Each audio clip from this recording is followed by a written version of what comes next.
Good morning. I'm John. For those of you who don't know, good morning to you folks who braved the weather. Good morning online.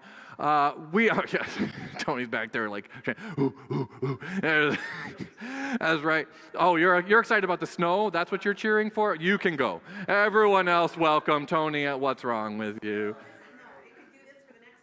Okay, well, this sermon is not about how wrong you are. So we're going to move. I know, it's great. We are wrapping up a series for those of you just now joining us, or those of you who have not been paying attention for a while. Wrapping up a series this week called Hot Mess. We spent some time before Christmas looking at the book of Ruth, of all things. Not maybe the most Christmassy of stories, but we discovered, I hope, as we went through that there are a lot of things in Ruth's story that point to the type of child that was born in Bethlehem in the manger, the type of person that Jesus would be. We learned from Ruth that Jesus sticks beside us. We learned from Ruth all about what it means to put in the work, to redeem others, to show up for others in their suffering and hardship. And then we picked up after that, right before the new year, with this series, looking at a bunch of stories from the Gospel of Matthew, sort of. Stories that are mentioned in the Gospel of Matthew. We've said it several times, but Matthew's Gospel starts out this way. The very first couple, or the first verse, I suppose, there in Matthew's Gospel says, "This is the genealogy of Jesus, the Messiah, the son of David, the son of Abraham." And after this follows a big list, the bane of many a people's, read the Bible in a year plan. You get to these list of names and there's so many of them, and you wonder, why on earth are these names even here? Why do we have to keep rehashing these things? And hopefully, what we've learned over the last couple weeks is all of these names are there for a reason. These people, these stories are mentioned, not just to show us who Jesus' ancestors were, but that Matthew believes, and a lot of people in Matthew's time who told these types of stories, believed that if you want to know who someone is, you should look at where they came from. And these stories that Matthew references are there to tell us something about who Jesus is going to be. And so we looked at a few of those. Matthew picks up in verse 2, going through this list of names, right? Abraham was the father of Isaac. Isaac was the father of Jacob. Jacob, the father of Judah and his brothers. Judah was the father of Perez and Zerah, whose mother was Tamar. And we talked about Tamar last week. It's a very messy story. A lot of mess. We won't go back into all the issues there, but it's a messy story. But we learned, hopefully, from the Tamar story that Jesus comes to bring justice. Jesus cares very deeply, just like God cares very deeply, about bringing justice to those who are oppressed, to those who are downtrodden. Jesus cares that his people do right by those around them, which is probably why Matthew tells us this name. Matthew doesn't just say Judah was the father of Perez and moves on. He mentions Tamar as a reminder that this is the type of person that Jesus is going to be. Jesus, like Tamar, will demand justice. The story goes on a little bit. We'll skip a couple verses, pick up verse 5.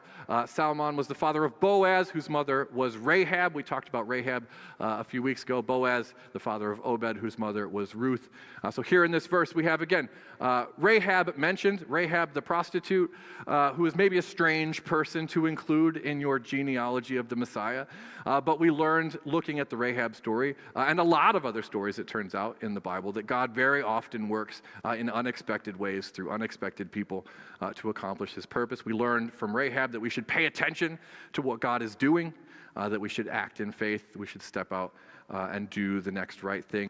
And then the Ruth story, we've already mentioned the things we've learned from that. It picks up in the next verse there, partway through verse 5. Ruth's son Obed is the father of Jesse, and Jesse is the father of King David. We've got David here. David was the father of Solomon, whose mother had been Uriah's wife. And here we have our last messy story.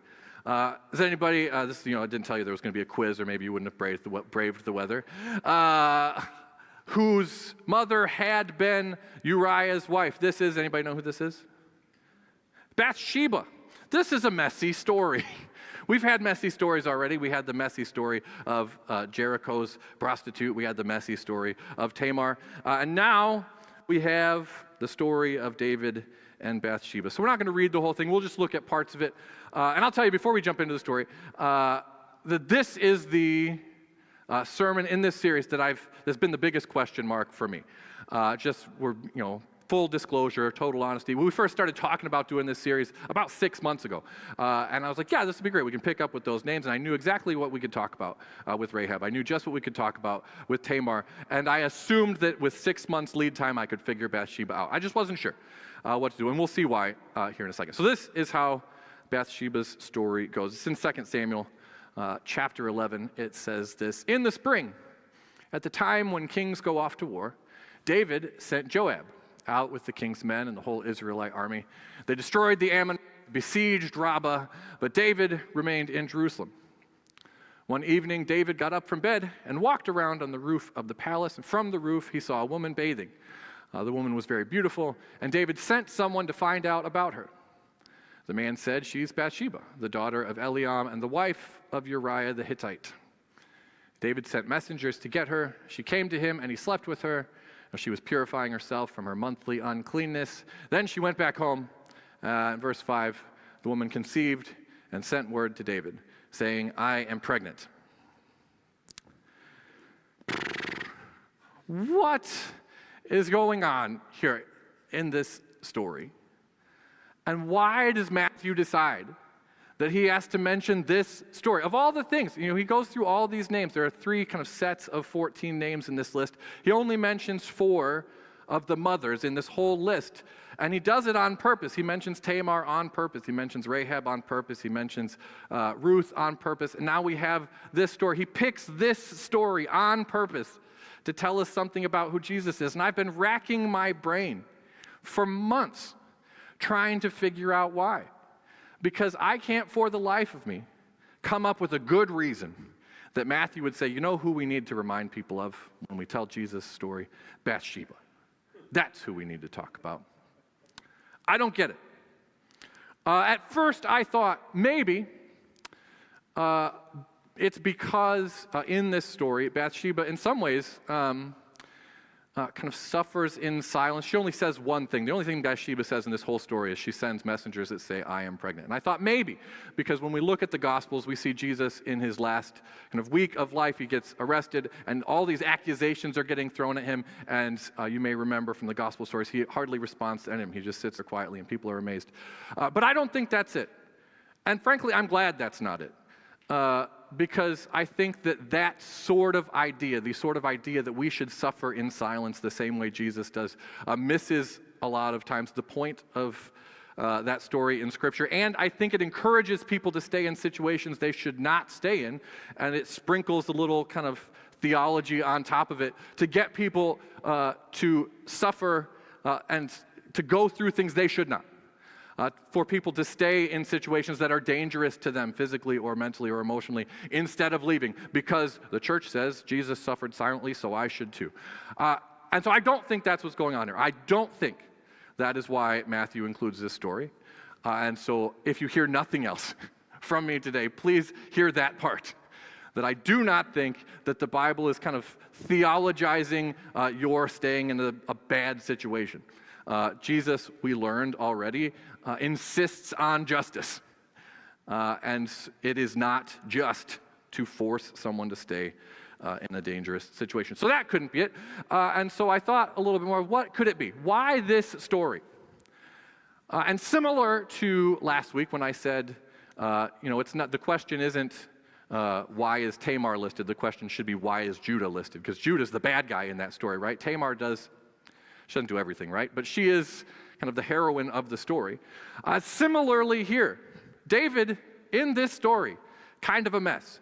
And this is not the main point today, but I do want to mention, I can't talk about this story without bringing up the fact. We read this story a lot of times, and a lot of ministers, a lot of pastors, a lot of writers, Christian authors, commentary writers, will turn Bathsheba into this like complicit co-conspirator, reading this story, and the story says absolutely nothing about that.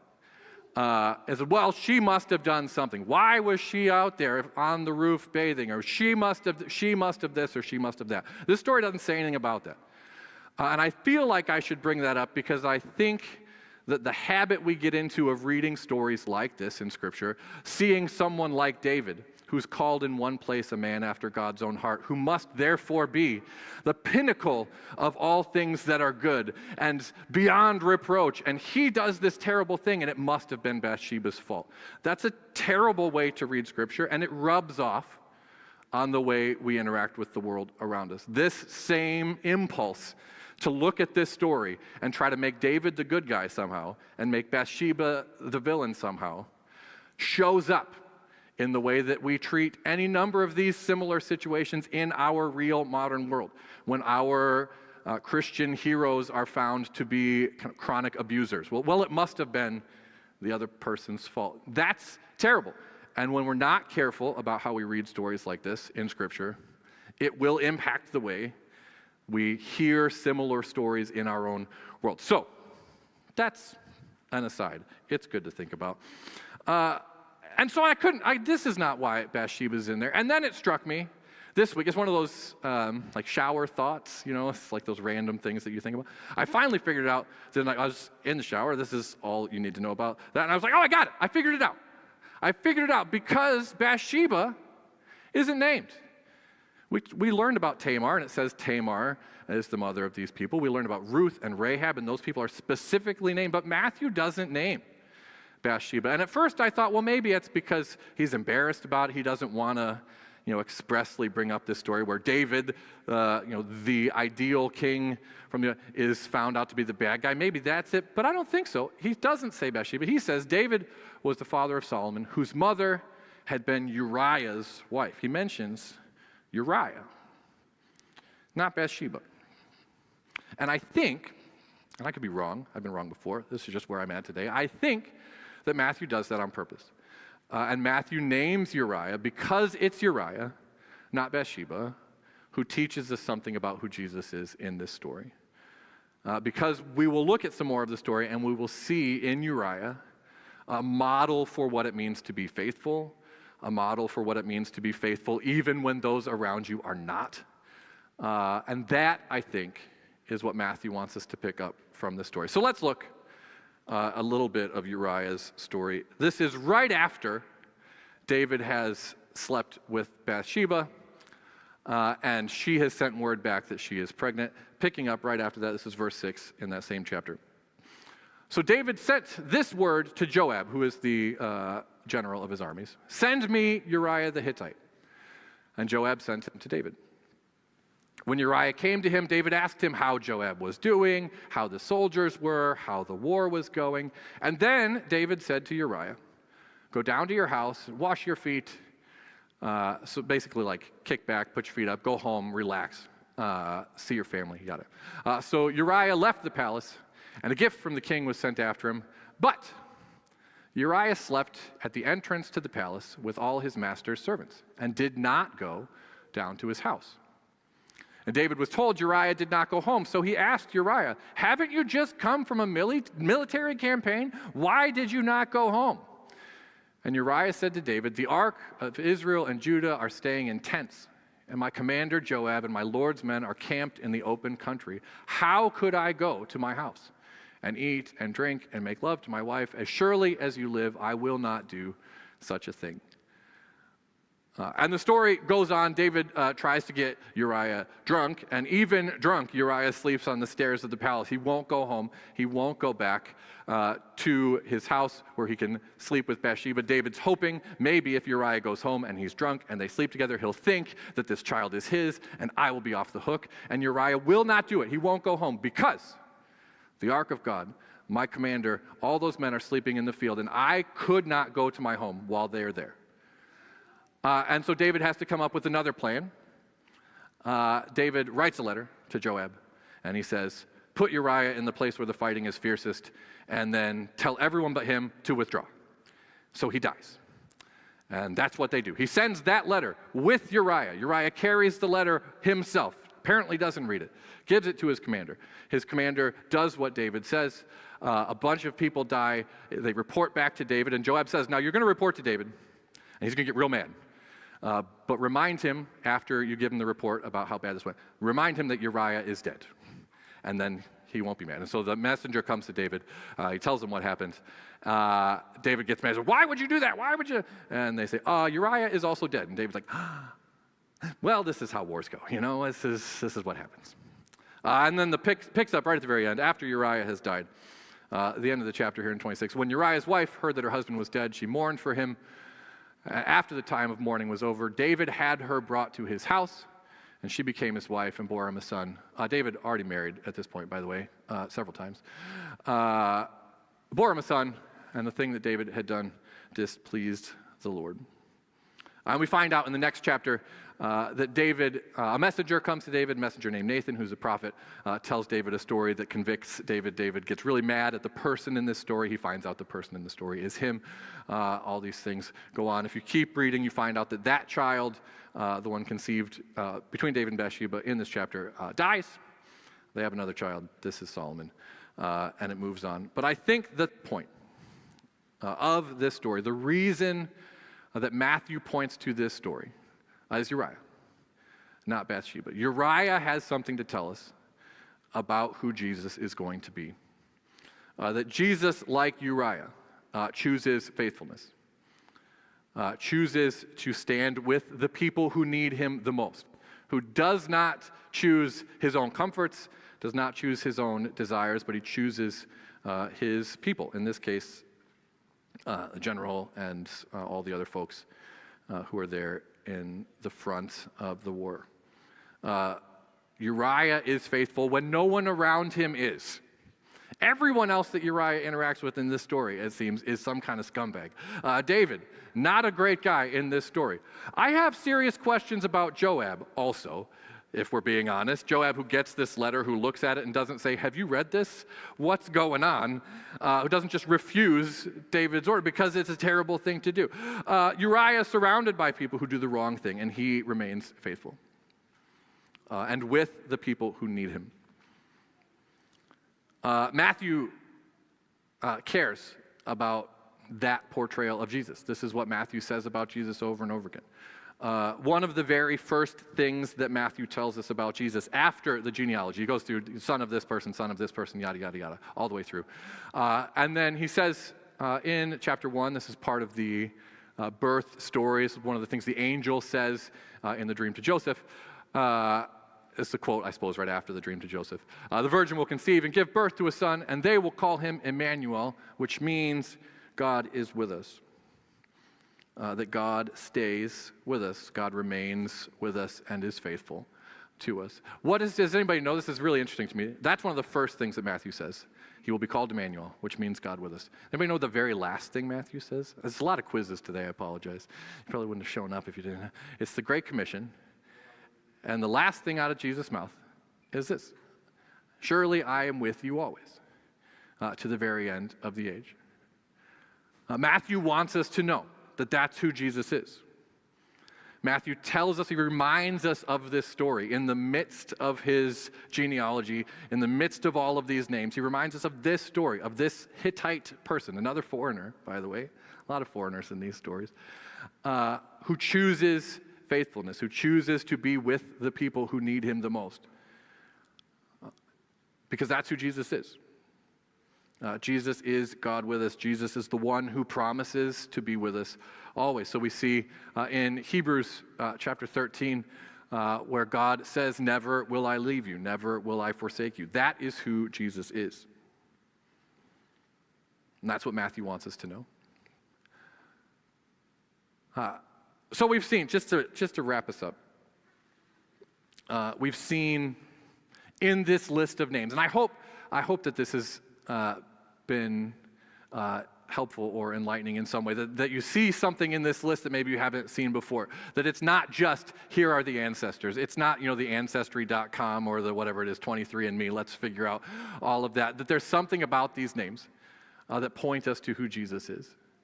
That Jesus works in kind of unexpected ways through unexpected people, reaches out to the outsider, brings in the outsider, that Jesus redeems, that Jesus is faithful, that Jesus calls for justice. This is why Matthew tells us all of these things. It's not just a history lesson.